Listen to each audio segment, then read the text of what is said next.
So this screw right here has been stuck. Let's try to twist this thing off. Okay, what's up? And no, we can't twist it off. Even after Dremeling it, I don't know what's going on here. This is the first time ever I have a Series X with this problem.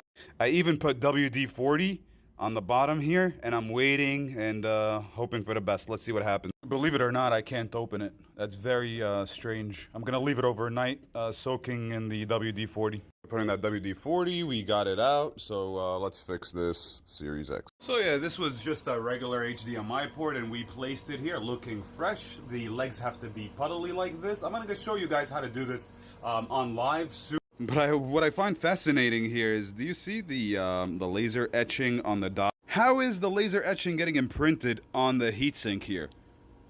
I've always thought this was pretty funny. It's as if there's like a different chemical reaction between the thermal paste and the laser etching here.